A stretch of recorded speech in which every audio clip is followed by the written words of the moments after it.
Delighted now to talk to Simon Diggins, military and defence analyst. How are you, my friend? Jerry, very well indeed. I do feel like the lecturer who's put on after lunch, though, after sex on the NHS. But very good talk. Well, listen, let's ask you. What do you think about free sex on the NHS, Diggins? Do you dig it? Absolutely. Wouldn't it be wonderful? But I'm not sure. I'm not sure how serious Dame Emma was, but it's been taken serious. But I think it's an interesting. It still serves an interesting proposition, Minister. I'm old-fashioned. People get it online nowadays. Now you can go to the doctors. We used to have to get it ourselves. Right, Simon. It was an extraordinary show on Monday, and you're an expert. So I sort of was doing the show for 20 minutes, and then these missiles were launched at the US base at Udeid, I think, in Qatar.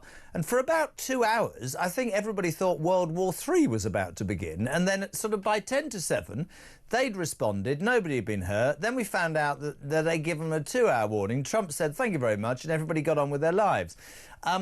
My thoughts at that moment were, and I'd love this from you as a military expert, this was tokenism, wasn't it? The Americans probably saw what they were doing and saw the rockets come over. It didn't hurt anybody, Bob's your uncle.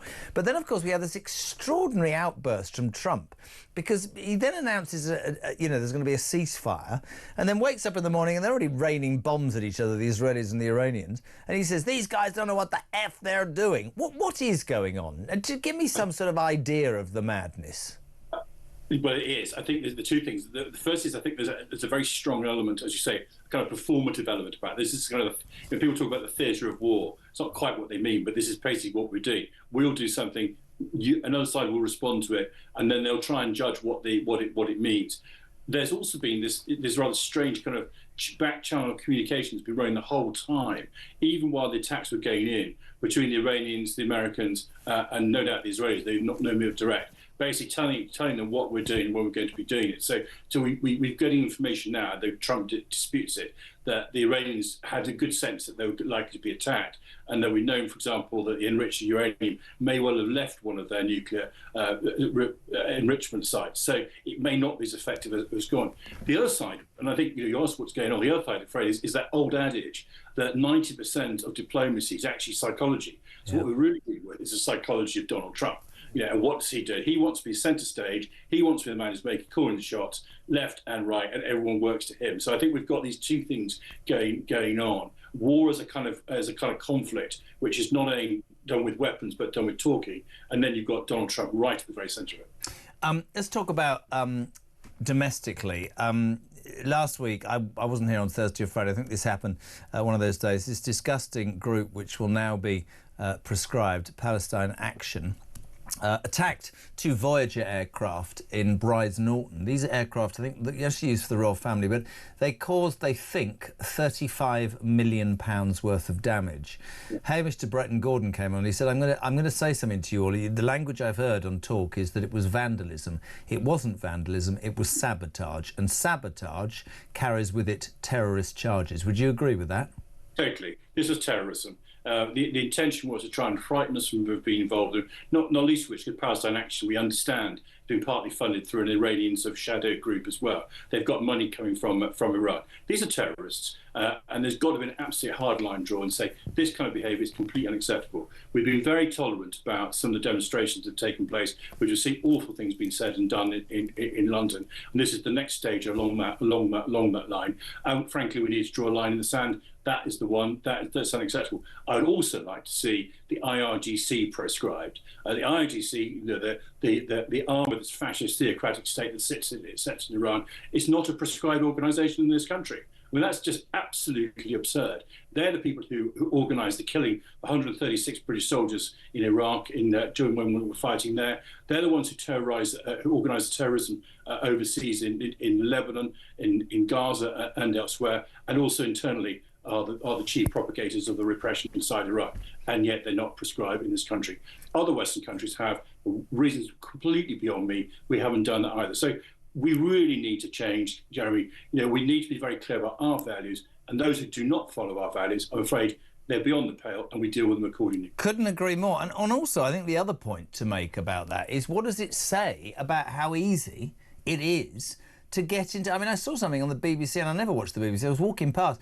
I mean, the fence looked like a sort of fence around a football pitch and a council estate. I mean, this is supposed to be a military base, for Christ's sake. What does that say about what our military bases and our military in its entirety has become after successive governments have cut, because it's been the easy target, and now we're going, oh my God, the world is actually in a precarious position. We need to wise up.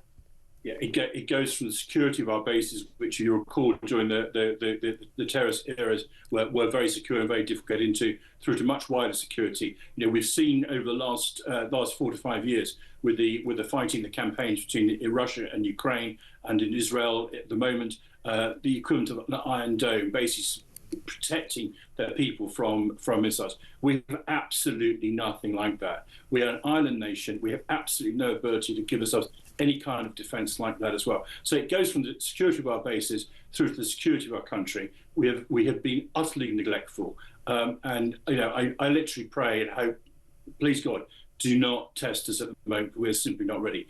Not that anything the government's going to do at the moment is going to get us ready in the short time we need. We are in a very difficult place. Let's finish with Starmer at The Hague, because he doesn't want to be here, obviously, because he doesn't want to be in in England because he'd be criticised. But Starmer in The Hague, Simon, part of a NATO meeting whereby they're all now going to say, we're going to guarantee 5% of GDP on defence. This is, and people don't like this, this is absolutely, in my opinion, down to Donald Trump, who said, listen, I'm not going to spend my life or my presidency spending money when you lot don't make a difference. Now, whether I believe Starmer or not, or NATO, let's talk about Starmer.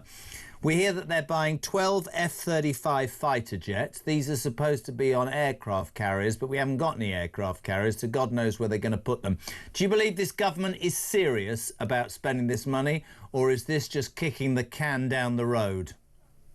It's hard to tell on that last one. I mean, I think the reality of life is that the 2.6% we get to by 2027 is far too little, far too late. I think the idea of getting some kind of tactical nuclear weapons, though, does have some common sense to it, because we find ourselves in a position whereby, awful though the prospect would be of a nuclear war, we only had one option, which was strategic. So Putin, particularly, and the Russians have got a different nuclear doctrine, which is they see smaller weapons, tactical nuclear weapons, essentially as kind of a very large battlefield conventional weapon, and we had no means of deterring them against using that, except by threatening, probably very incredibly, the use of our strategic weapons. So I think that fills that gap is there. But these half promises that things are going to get better by 2035 just aren't good enough. We know that Russia will be ready to attack a NATO country within 3 to 5 years. And my maths isn't great, but that's not 2035. Really, really great, Si. You speak the language that I understand, which is very rare on this station on this subject. But thank you so much indeed. Simon Diggins, military and defence analyst on Drive.